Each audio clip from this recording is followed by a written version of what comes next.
என்ன தனுஷ் இப்படி பண்ணிவிட்டாரே என்றுதான் கரா என்கிற கரசாமியின் ஆரம்ப காட்சிகளை பார்த்ததும் தனுஷ் என்ன பெரிய முன்னணி hero, mass hero, action hero, இப்படி மொக்கைத்தனமாக எம்எல்ஏ வீட்டில் திருடி மாட்டிக்கொண்டு போலீஸிடம் அடி வாங்குவதா என்று அவருடைய ரசிகர்களின் மைண்ட் வாய்ஸ் ஓடும். ஆரம்ப காட்சி, படத்தின் ஆரம்ப காட்சியை பார்த்தவுடன் இப்படி தான் ரசிகர்களுடைய மைண்ட் வாய்ஸ் ஓடும். அவர்தான் சொல்லுகிறாரு, சரியாக கணக்கு பண்ணவில்லை என்பதற்காக அக்கவுண்டில் இருந்து பணத்தை எடுத்துக்கொள்வது, தேடி வந்து பர்சனல் லோன் தருகிறேன், ஹோம் லோன் தருகிறேன், டிராக்டர் லோன் தருகிறேன் என்று கொடுத்து பணம் கட்ட தாமதமானால், 2 மாதமோ 3 மாதமோ தாமதமானால் வீட்டை ஜப்தி பண்ணுவது, நிலத்தை ஜப்தி பண்ணுவது என்ற பெயரில் வங்கிகள் செய்கின்ற அநியாயங்களை, அடியாட்களை வைத்து வங்கி ஊழியர்கள் என்ற பெயரில் அடியாட்களை வைத்து மிரட்டுவது போன்ற வங்கிகள் செய்யும் சுரண்டல் வேலைகள், தில்லுமுள்ளுகள் பற்றிய படம்தான் கரசாமி என்கின்ற கரா. தனுஷ் நடித்திருக்கின்றார். முல்லை முள்ளால் எடுப்பது போல விவசாயிகளின் உழைப்பை வட்டி என்கின்ற பெயரில் சுருண்டி வங்கிகளில் கொள்ளையடிப்பதை, அவர்களின் கடன் கொடுத்து நிலப்பத்திரங்களை பிடுங்கிக் கொள்வதை மிக அழுத்தமாக பதிவு செய்திருக்கிறார் போர்த்தொழில் டைரக்டர் விக்னேஷ் ராஜா. அவர்தான் இந்த படத்தை எழுதி இயக்கியிருக்கின்றார். தனுஷுக்கு ஒரு அழுத்தமான கதாபாத்திரம். அவருக்கு தந்தையாக KS ரவிக்குமார் ஒரு மாறுபட்ட வயதான தோற்றத்தில் மிக அழகாக ஒரு விவசாயியின் வலியோடும் வருத்தத்தோடும் அந்த விவசாயிக்கான பாத்திரத்தை அப்படியே கண்முன் நிறுத்துகின்றார். பட்டணத்தில் பிறந்த KS ரவிக்குமார் இப்படி அழகாக வேட்டி கட்டி கொண்டு ஒரு அழுத்தமான கதாபாத்திரத்தில் வருகின்றார். ஜெயராம் வங்கி மேனேஜராக இருந்து எங்கெல்லாம் எப்படி யாரோ கொள்ளையடித்து போக அது இவர் பாதி கொஞ்சம் கொள்ளையடித்து கொண்டு வங்கியின் மேனேஜரிங் என்ற பெயரில் எப்படியெல்லாம் கொள்ளையடிக்கிறார் என்பதை அவருடைய கதாபாத்திரத்தின் மூலம் சொல்லப்பட்டிருக்கிறது. மமிதா பைஜ், அப்புறம் ஸ்ரீஜா ரவி, பிருத்வி, ஆடுகளம் நரேன், அப்புறம் நம்முடைய கருணாஸ், அதுபோக MS பாஸ்கர்.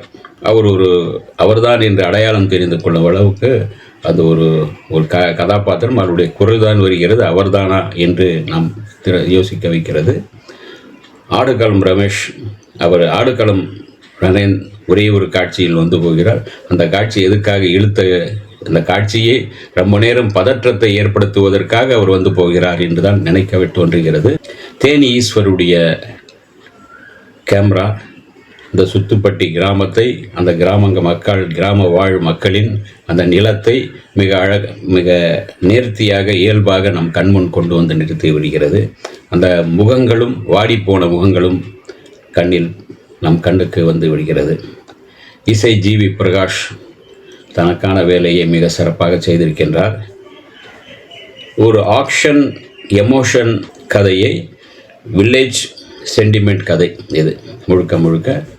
இதற்கு தனுஷ் அந்த கதாபாத்திரத்துக்கு மிக சரியாக பொருந்துகிறார். முதல் திருட்டு இதுதான் என்று பிருத்விக்கு செய்தாலும், உனக்கு இது முதல் திருட்டு, எனக்கு கடைசி திருட்டு, இதற்கு பிறகு நான் திருடவில்லை, நான் என்னுடைய காதலியோடு சேர்ந்து வாழ ஆசைப்படுகிறேன் இந்த திருட்டுக்கு பிறகு என்று நினைக்கின்றார். ஆனால் என்ன செய்வது, இறைவன் வேறு வகையில் அவருக்கு முடிவு செய்து விடுகிறார்.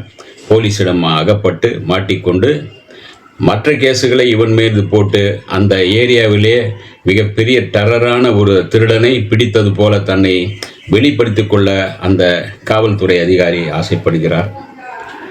அது அவரிடமிருந்து தப்பித்து தன்னுடைய காதலியோடு ஆந்திரா பக்கம் சென்று ஓடி போய் ஒரு சின்ன ஹோட்டலில் வேலை பார்க்கிறார். ஒரு நாளைக்கு 5 ரூபாய் சம்பளம், 20 ரூபாய் சம்பளம் என்கிற போல் 50 ரூபாய் 20 ரூபாய் சம்பளம் போல இருக்கும்போது சம்பளம் கூட்டி கேட்கும்போது இன்னும் 2 ரூபாய் அடுத்த மாதத்துலேருந்து தரேன் என்று சொல்லுவார் முதலாளி. 90களில் நடக்கின்ற கதை அது. எனவே இது நமக்கு சரிப்பட்டு வராது. மனைவியோடு நாமே ஒரு சின்ன ஹோட்டலை தொடங்கலாம் என்று நினைக்கின்றார். தன் ஊருக்கு வந்து தன் தந்தையிடம் இருக்கின்ற அந்த 10 ஏக்கர் நிலத்தில் அடகு வைத்து தனக்கு ஒரு பணம் கொடுக்க சொல்கின்றார். அவரோ இந்த நிலம் இவனை பார்த்தவுடன் சந்தோஷப்படுகிறார். ஏன்டா என்ன காணாமல் போயிட்ட, ஏற்கனவே என்கிட்டேருந்து சில பணம்லாம் திருடிட்டு போய் என்ன பண்ணாது அப்படின்னா அவர் என்ன செலவாயிடுச்சு இதை சொல்லுவார். இப்படி அந்த தந்தையிடம் கேட்கும்போது தந்தையை வந்து ஏற்கனவே நம்ம நிலத்தை வந்து இந்த டிராக்டர் வாங்கி அடகுல இருக்குது, பத்திரமும் அடகுல இருக்குது. எனது மட்டும் இல்லை, இந்த ஏரியாவில் சுற்றுப்பட்டு பல பேருடைய என்னை நம்பி அவங்களும் டிராக்டர் வாங்கி அவங்களுடைய அத்தனை நிலங்களும் பட்டா அந்த பத்திரமும் இந்த பேங்கில் இருக்குது என்று சொல்ல, சரி அதை இதை கோவித்து கொண்டு வருகிறார். மறுபடியும் தந்தையிடம் சென்று மன்னிப்பு கேட்க செல்லும்போது அவருடைய தந்தை இறந்து விடுகிறார். K.S. ரவிக்குமார்.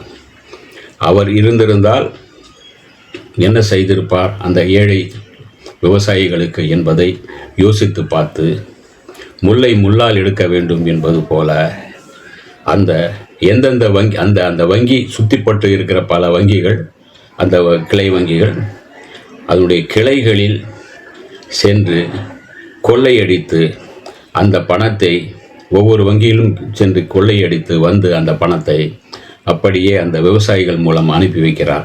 பழைய பணமாக எடுத்து வந்து தருகின்றார். அந்த பணம் ஒவ்வொரு இடம் சென்று அந்த விவசாயிகள் தன்னுடைய நிலத்தை மீட்டினார்களா இல்லையா என்பதன் முடிவு கதை. அது மட்டுமல்ல, அவருடைய அந்த கோபம் அவருக்கு வர காரணமே அவருடைய தந்தையின் நிலத்தில் அவருடைய தந்தையை புதைக்க விடாமல் வங்கி அடியாள்கள் செய்கின்ற அந்த அட்டூழியம்தான். கதை மிக நேர்த்தியாக முதல் பாதி கொஞ்சம் லேசாக போனாலும் கூட மறுபாதி நல்ல சுறுசுறுப்பாக போகிறது. அந்த காதல் காட்சியும் ஒன்று அப்படியே பெருசாக இல்லை, ஆனாலும் கூட அந்த கூட்டத்தின் நடுவில் சின்னதாக ஒரு புல்லாங்குழல் இசை கேட்பது போல காதல் வந்து போகிறது. அவருக்கும் கதாநாயகிக்கும் ஒரு மனைவிங்கிற இதை தவிர வேறு எதுவும் பெருசாக இல்லை, அவரையும் சரியாக பயன்படுத்தலை. ஆனாலும் கூட K.S. ரவிக்குமார் தன்னுடைய காட்சியை நிறைவு செய்திருக்கிறார். கராசாமி என்ற கதாபாத்திரத்தில் தான் வருகிறார் தனுஷ். தன்னுடைய வேலை மிக சிறப்பாக அருமையாக செய்திருக்கின்றார். அதாவது மக்களிடம் கொள்ளையடித்த வங்கிகளிடமிருந்து கொள்ளையடித்து மறுபடியும் அவங்களுக்கே திருப்பி தருவதுதான் கதை. இதுதான் மிக இன்றைக்கு இருக்கிற அந்த நக்சல்பாரி சோசியலிசம் அதெல்லாம் சொல்லுவாங்களே, இந்த மாதிரி இது ஒரு கான்செப்ட். இது ஒரு கான்செப்ட். இது வந்து அதுவே அந்த போலீஸ்காரரே இவரை வந்து மிகப்பெரிய அளவில் கண்டுபிடிக்க முடியாமல் இவர்தான் கொள்ளையடித்தார் என்பதற்கு ஆதாரமும் இல்லாமல் கடைசியில் ஜெயராமன் கிடைத்து விடுகிறார். ஜெயராமன் மீது அந்த கேஸ் போகிறது. ஒரு என்ற கரசாமி மக்களை கரையேற்றுகிறார். தன்னுடைய தந்தையை பெயரை காப்பாற்றுகிறார். அந்த விவசாயிகளின் கண்களில் முகத்தில் மகிழ்ச்சியை ஏற்படுத்துகிறார். இப்படி ஒரு நல்ல சப்ஜெக்ட் தான். பார்க்க வேண்டிய படம், விவசாயிகள் குறிப்பாக பார்க்க வேண்டிய படம். இந்த வீடியோ உங்களுக்கு பிடிச்சிருந்தா லைக் பண்ணுங்க, ஷேர் பண்ணுங்க, கமெண்ட் பண்ணுங்க, சப்ஸ்கிரைப் பண்ணுங்க, மறக்காம பெல் ஐகானை கிளிக் பண்ணுங்க.